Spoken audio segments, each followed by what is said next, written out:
Je vais d'abord quelques annonces. Aujourd'hui, le deuxième dimanche de l'Avent. Demain, de la Féerie. Mémoire de Saint Sabas Abbé. Mardi, Saint-Nicolas, 6 décembre. Évêché confesseur. Donc, Saint-Nicolas, c'est un grand saint qui est patron des enfants. Donc, il est très puissant, n'est-ce pas? Surtout dans l'Église orientale, il est beaucoup vénéré. Saint Ambroise dit qu'il a fait d'innombrables miracles. Et je répète chaque année, vous savez, cette histoire du trou en Belgique, qui a molesté des enfants, n'est-ce pas? Et qui était finalement le top de Nasberg. Bien, il a été pris et mis en prison. Il a été pris en prison le 6 décembre. C'est pas par hasard. Mercredi, Saint-Ambroise, donc, dont je viens de parler, évêque et docteur, un des plus grands docteurs de l'Église, qui a converti finalement par ses prêches, ses sermons, Saint-Augustin, qui était évêque à Milan, qui était proclamé, élu par le peuple, évêque, confirmé par l'Église. Et c'est la veille de l'Immaculée Conception, le 7 décembre. En même temps, c'est un jour obligatoire de jeûne et d'abstinence. Un des 4 jours de jeûne selon Pie XII, le dernier pape qui a réglé cette matière. Donc il y a 4 jours, comme vous savez, Immaculée Décembre et Vendredi Saint, c'est le début et fin du carême. Et le 7 décembre, le 23 décembre, c'est plus ou moins le début et la fin de l'Avent. C'est le 7 décembre parce que c'est la veille, donc la vigile, la préparation de l'Immaculée Conception. Quoique la fête de l'Immaculée Conception elle-même n'est pas une fête d'obligation selon les concordats qui ont été faits dans nos pays. Dans le droit canon, oui, c'est une fête obligatoire, mais il reste que 4 jours obligatoires pour aller à la messe. Comme vous savez, sauf ceux qui tombent un dimanche, bien sûr, comme Pâques et Pentecôte. Il reste l'Ascension, l'Assomption, la Toussaint et Noël. Voilà, donc 4 jours obligatoires pour la messe, mais l'Immaculée Conception n'est pas obligatoire. Mais ce qui est obligatoire, c'est le jour de jeûne juste avant. Le jeûne, comme vous savez, ça va de 21 ans jusqu'à 60 ans accomplis. Et c'est s'abstenir, c'est de prendre un seul repas par jour à satiété. On peut prendre une petite chose le matin et le soir, ou si on prend le repas le soir, on prend une petite chose le midi, ça s'appelle une collation. Tout est sur mon site, n'est-ce pas, même les grammes qu'on peut prendre au maximum sur une discussion. Donc, et l'abstinence, c'est l'abstinence de viande et du jus de viande. On peut prendre des œufs, etc., du beurre, la graisse, oui, mais pas la viande et du jus de viande. Et c'est donc à partir de 7 ans jusqu'à toute la vie, quoi, jusqu'à la mort. Sauf si le docteur, s'il y a des dispenses, hein, le docteur dit qu'il faut prendre la viande, c'est les dispenses qui sont possibles, mais à un moment, c'est matière grave. Et voilà, les jours d'abstinence sont les 4 jours de jeûne, et ensuite tous les vendredis de l'année, et en Belgique seulement, encore tous les mercredis de carême. Voilà, ben, c'est le minimum, hein. Tout le reste, vous pouvez faire beaucoup plus, mais c'est le minimum sous péché grave. C'est pour ça que c'est important de savoir qui est le pape. Parce que Paul VI l'a changé, n'est-ce pas? Après son hérésie et la fraternité XYZ, toutes les fraternités, n'est-ce pas, qui sont allées avant, enfin qui qui reconnaissent Rome, ils suivent plutôt Paul VI. Et ça, c'est pas logique parce que Mons Lefebvre disait, j'ai le doute s'il est pape. Eh bien, la loi de Thiers n'urge pas. Et quand même, ils suivent les réglementations et ils disent plus qu'ils ont le doute qu'ils sont papes à Rome. Donc, ils ont déjà dévié. Maintenant que j'en parle, j'ai mis sur le Telegram, je vais essayer de trouver sur Internet une vidéo. C'est l'abbé Guépin, un homme très sérieux, n'est-ce pas? Un prêtre très sérieux, qui parle de ce qu'il a vécu avec Mons Lefebvre quand il était encore à Écône, et qu'il était des heures avec Mons Lefebvre en voiture, et qu'en voiture, il témoigne l'abbé Guépin très sérieusement, comme Mons Lefebvre a avoué qu'effectivement, que c'est bien sûr qu'il n'y a pas de sosie. Il parlait du sosie de Paul VI, il ne croyait pas dans le sosie. Il disait non, c'est Paul VI lui-même qui est comme ça, c'est un libéral, c'est un hérétique, et bien sûr qu'il n'est pas pape.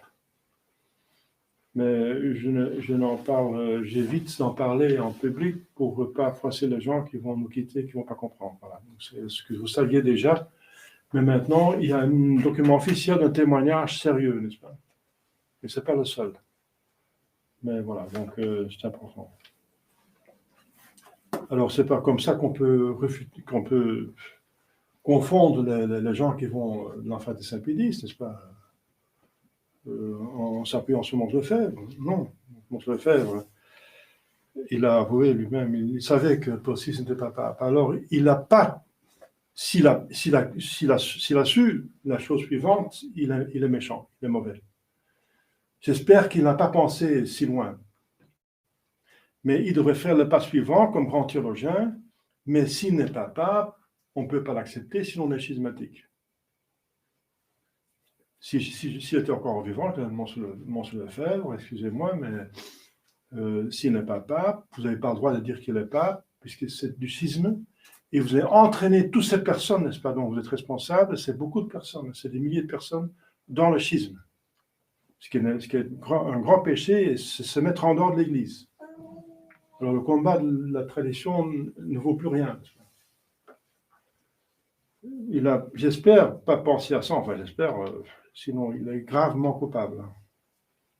C'est pas possible d'entraîner tout un mouvement sain, n'est-ce pas?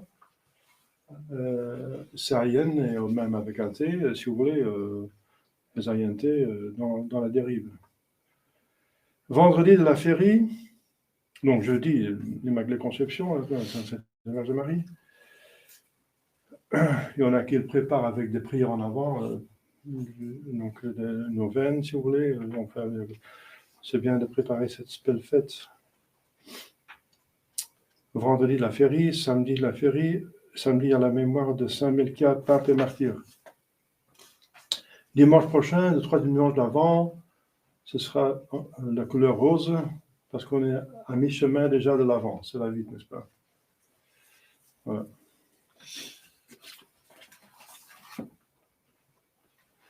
Au nom du Père et du Fils et du Saint-Esprit, ainsi soit-il. Je peux avoir un message, s'il vous plaît. Merci. Alors, nous avons l'évangile d'aujourd'hui. Bien sûr, l'Église nous montre la figure magnifique de Saint Jean Baptiste. C'est un saint à vénérer, à étudier, n'est-ce pas? Eh bien, pour cette raison déjà, parce qu'il nous prépare à l'acceptation idéale du Sauveur. Qu'est-ce que Saint Jean, il arrange ici?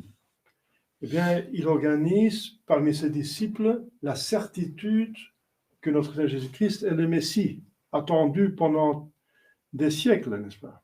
Le Sauveur, l'unique Sauveur. En dehors de lui, il n'y a pas de nom pour nous sauver. Il n'y a pas de salut. Sans moi, vous ne pouvez rien faire. Alors, c'est lui. Alors, vous pouvez demander, n'est-ce pas, pourquoi Jean, il semble douter dans sa prison, n'est-ce pas? Il a été mis en prison par en disant, justement, en réprimandant Hérode, qui vivait ensemble avec la femme de son fils, enfin, de son frère, Philippe. Et c'est un péché public, et il doit être publiquement réprimandé, sinon le peuple va être scandalisé et va penser que tout le monde l'approuve et que c'est bon, donc ça va être un mauvais exemple. Donc Saint Jean, comme un personnage public, qui a un office public, n'est-ce pas, qui semble être un saint et envoyé par Dieu, et prophétisé même, et j'enverrai mon ange devant vous, ça veut dire devant un précurseur du Messie, et que, voilà, s'il ne disait rien, lui justement qui prêche la repentance des péchés, ce serait une approbation tacite. Ça montre la responsabilité, n'est-ce pas, de ceux qui ont de l'autorité pour corriger les fautes. Ne rien dire, c'est approuvé. Ne rien dire, c'est approuvé. Ne rien dire, c'est approuvé. Je ne le crois pas parce que c'est oublié aujourd'hui. Ah, j'ai rien fait de mauvais. Ah oui, mais ça peut être très grave. Je n'avais rien fait. J'ai rien fait. J'ai fait de mauvais, mais pas de bon non plus. Vous n'avez pas rien fait de bon non plus. Vous n'avez pas fait non plus. C'est pas parce que vous n'avez rien fait que vous êtes en ordre. Hein. Parfois, il faut agir pour être en ordre. Se taire quand on a autorité, c'est approuvé.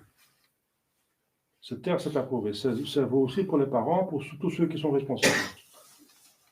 Ne pas intervenir quand l'autorité, c'est approuvé. On est coupable devant Dieu, comme si on l'a fait nous-mêmes. C'est très important, n'est-ce pas? C'est un péché oublié. C'est la tolérance et le bouddhisme, n'est-ce pas? Si on laisse vivre, c'est libéralisme. On laisse tout le monde libre à faire ce qu'il veut. Non, non, non, ça, c'est diabolique. Le libéralisme est condamné par l'Église. C'est le libertinage, finalement. Donc, voilà, il va dire un exemple magnifique, n'est-ce pas? Ça lui coûtera littéralement sa tête. Sa tête, eh bien, il ne s'est pas tu. S'il faut parler, il faut parler.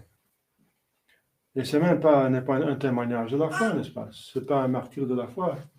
C'est un martyr de la morale. La morale qui appartient aussi à la tradition.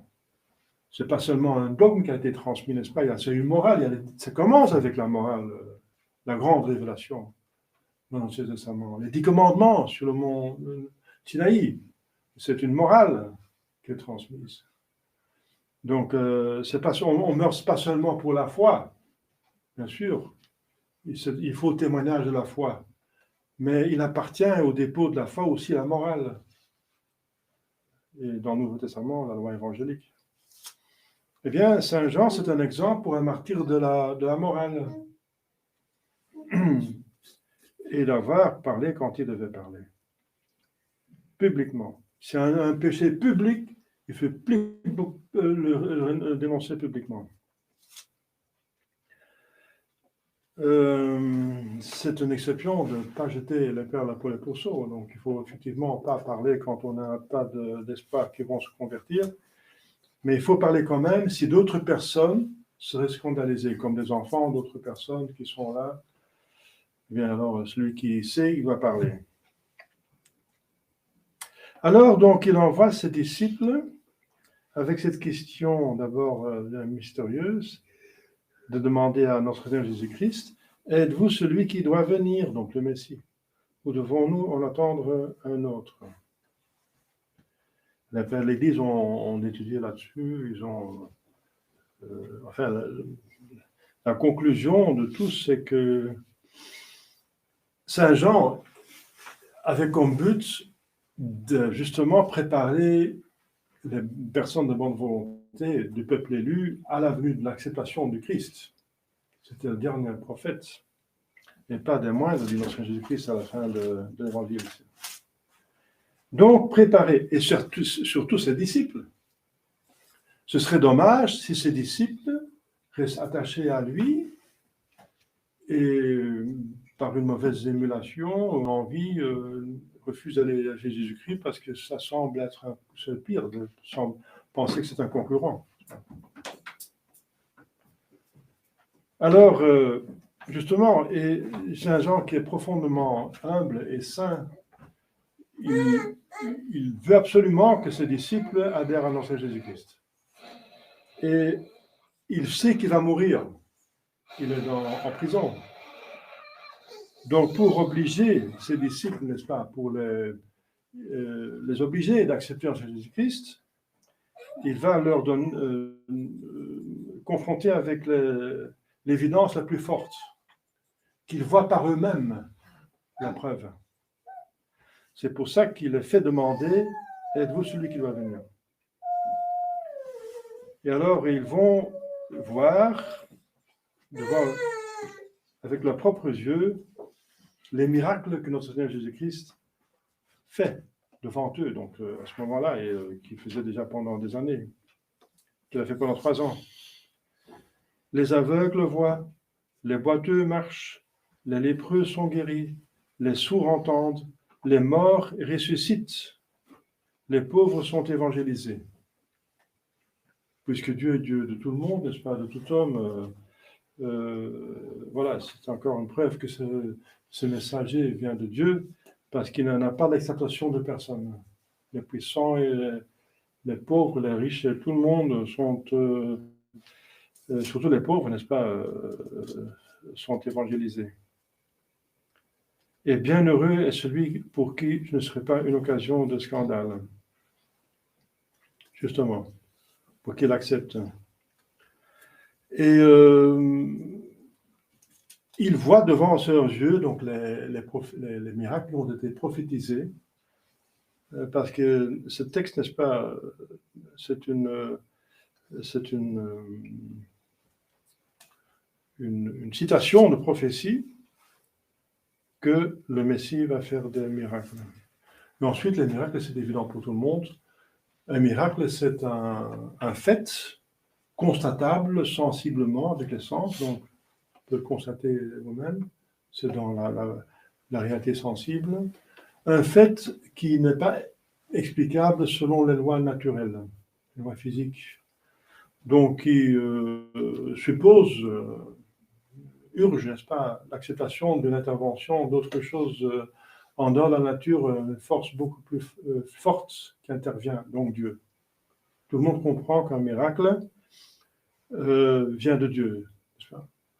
Donc un fait qu'on ne peut pas expliquer avec les lois normales, comme ressusciter un mort, comme changer de l'eau en vin en une seconde, sans même toucher les urnes, c'est juste un acte de volonté.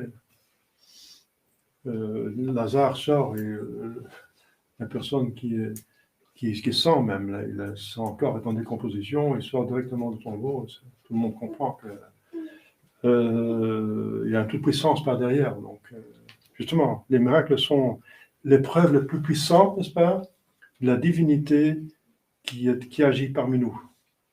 Et c'est pour ça que le Seigneur Jésus-Christ lui-même, il fait référence à ces miracles, quand les personnes ont du mal à croire.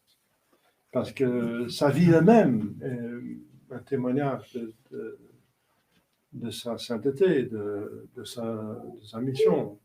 Il vit saintement. Sa doctrine est très pure, est très forte, est unique, est nouvelle, est beaucoup plus pénétrante que l'enseignement des pharisiens, le peuple le dit lui-même. Il a accompli les prophéties, n'est-ce pas? J'en ai parlé les autres années. Il y a des dizaines de prophéties dans l'Ancien Testament qui sont accomplies, toutes les prophéties en notre Seigneur Jésus-Christ, en détail. Les détails, il sera vendu pour 30 pièces d'argent, ses os sûrement ne seront pas brisés, mais sa main et ses pieds seront transpercés, il naîtra d'une vierge, ce sera un Nazaréen, il naîtra à Bethléem,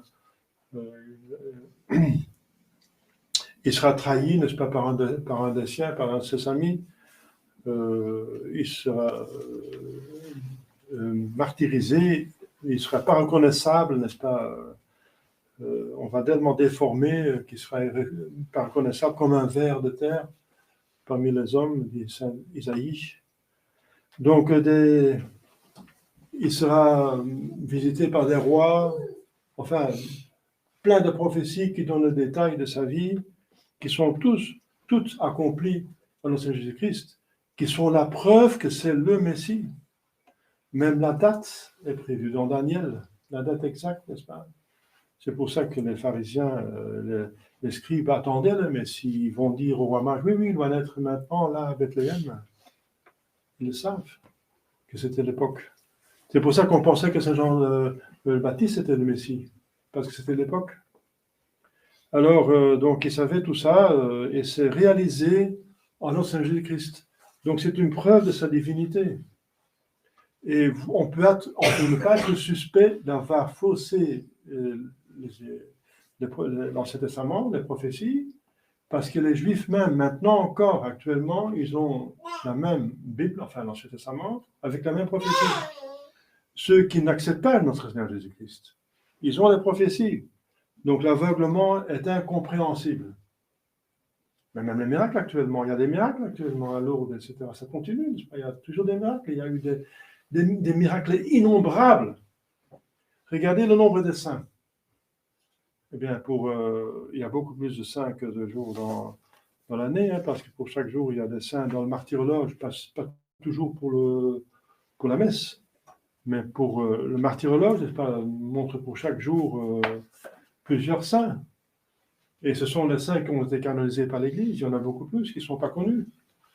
Et pratiquement tous les saints ont fait des miracles. Tous. Vous-même, vous avez certainement, il y a beaucoup d'entre vous qui ont déjà vécu des prières qui ont été exaucées, n'est-ce pas? Beaucoup d'entre vous ont vécu des miracles, des guérisons, des obtentions de grâce. Moi-même, ma mère était enceinte de ma sœur, n'est-ce pas, la petite sœur, et elle allait mourir, elle avait 100% abdominale, elle était dans l'hôpital, et l'infirmière disait, mais votre enfant semble incimenté dans votre ventre. C'est pourquoi? Oui, parce que vous donnez un moyen pour avortir et ça ne marche pas. Mais moi, je ne veux pas l'avortement. Eh bien, alors vous allez mourir tous les deux. Alors arrêtez ce médicament. Moi, je ne veux pas. Elle a fait une veine pour Sainte Rita. Ils sont sortis sains et saufs tous les deux. C'était pas normal. Etc. N'est-ce pas? Tout le monde a plus ou moins déjà vécu, si et là, entendu des choses. Donc, et parmi les saints, d'autant plus. Donc, il y a des milliers de miracles qui prouvent que Dieu agit parmi nous. Et ce n'est pas ailleurs, dans une autre religion. Ça n'existe pas. Chez l'islam, il y a des bêtises, n'est-ce pas, qu'ils racontent, mais ils doivent le prouver. En plus, que Mohamed s'est promené sur les rayons de la lune, etc., c'est ridicule. Qu'il a bu du café, une tasse de café, et puis qu'il a tué tant d'hommes et, excusez-moi, violé tant de vierges, comme si c'était un acte de prouesse, n'est-ce pas? Donc c'est plutôt honteux, n'est-ce pas? Alors, allez voir ailleurs. Vous ne trouvez pas les miracles que vous trouvez dans l'Église catholique, qui sont faits au nom de notre Seigneur Jésus-Christ. Lui-même, il a fait des miracles. Il y a, il me semble, 37 miracles qui sont relatés dans les...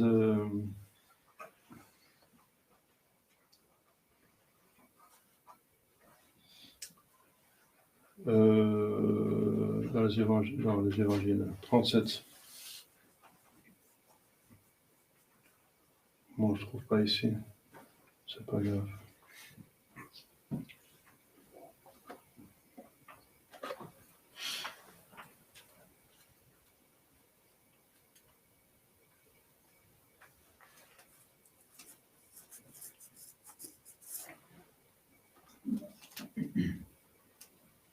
C'est le miracle. Mais je l'avais noté, c'est pas grave. Je l'avais noté quand même. C'est curieux.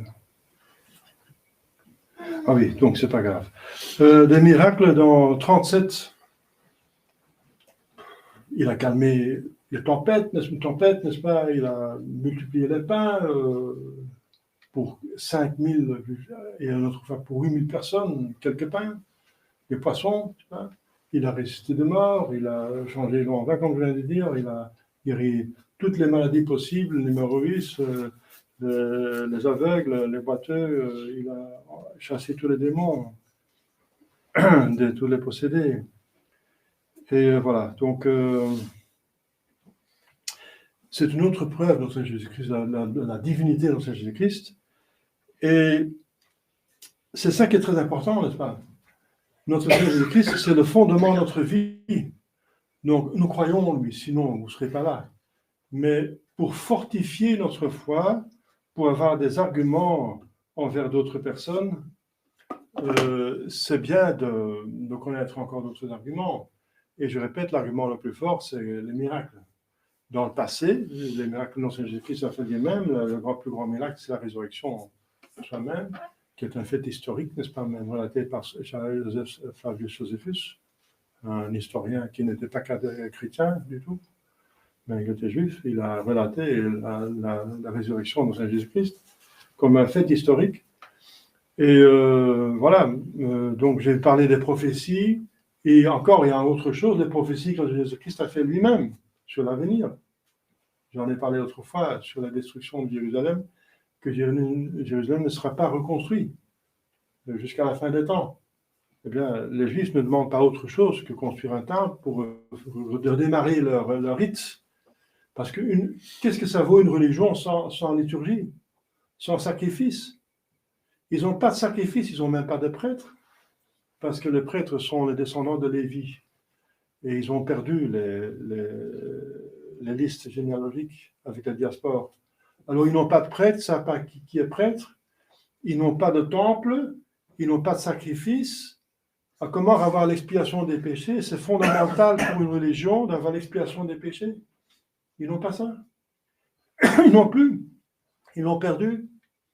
Le temple a déchiré puis détruit à la mort de Jésus-Christ, la voie du temple, comme un signe, n'est-ce pas, providentiel. Et ensuite, à 70, 70, le temple a été détruit. Donc, ils n'ont plus de... Et ils n'ont seulement le droit de construire un temple là, pas ailleurs. C'est dans la loi de Moïse, de Yahvé. Ils n'ont pas le droit de faire un autre sacrifice là, les sacrifices sanglants. Et ils n'ont pas le droit d'avoir d'autres prêtres que les descendants de Lévi et d'Aaron. Ils n'ont pas le droit d'avoir d'autres prêtres. Et ils sont dans les problèmes, ils n'ont plus ça, n'est-ce pas? Donc c'est une preuve que leur religion a terminé. C'est une preuve. Voilà, c'est une preuve. Donc les autres religions n'ont pas ça, n'est-ce pas? Donc il faut avoir les arguments. Il y a les prophéties que Jésus-Christ a fait, les prophéties qui sont applicables. Sur eux-mêmes, c'est déjà la preuve. Et ensuite, les miracles qu'il a faits et qui sont faits parmi les siècles, 2000 ans, en son nom. Voilà. Donc, et c'est pas si difficile de faire des miracles. Et Jésus-Christ nous encourage à faire des miracles, pas pour la sensation, bien sûr, parce que ça, il condamne lui-même, mais pour le bien. Il dit, si vous croyez sans aucun doute, vous pouvez dépasser les montagnes. Il faut utiliser ça pour le bien, n'est-ce pas? Parce que Dieu est tout-puissant, il peut tout faire, il est bon, il veut le bien, il est sage, il sait ce qui est bien pour nous, donc il peut et il veut. Eh bien voilà, croyez et vous allez voir. Ayez foi en notre Jésus-Christ quand vous demandez quelque chose et vous l'aurez, si c'est quelque chose de bien en tout cas. Voilà. Donc la conviction très profonde que notre Seigneur Jésus-Christ, celui que nous attendons à Noël, d'une manière spirituelle bien sûr, que c'est vraiment Dieu lui-même, la deuxième personne de la Sainte Trinité, qui a pris une nature humaine particulière il y a 2022 ans, d'un seul parent, la Sainte Vierge Marie. Nous fêtons bientôt la conception immaculée. C'est justement un privilège parce qu'elle devait devenir mère de Dieu, qu'elle ne pouvait avoir rien en commun avec les péchés. Ça veut dire qu'elle est conçue sans le péché originel, l'Immaculée Conception. Voilà, chers fidèles, une conviction très profonde, n'est-ce pas, de la divinité de Jésus-Christ, que c'est Dieu parmi nous. Donc, faites la contemplation de Dieu, n'est-ce pas? C'est interminable. Qui est Dieu? Eh bien, ce Dieu, il est parmi nous. Et faites ensuite la contemplation de la miséricorde infinie qui s'est manifestée comme Jésus-Christ. Et votre cœur va fendre, n'est-ce pas, en amour, en admiration, en bonté, en vaillant reconnaissance pour cette action de Dieu, n'est-ce pas, de venir nous délivrer. Demandons à la Sainte Vierge pour se mettre dans les meilleures dispositions pour recevoir notre Jésus-Christ dans notre âme. Au nom du Père et du Fils et du Saint-Esprit, ainsi soit-il.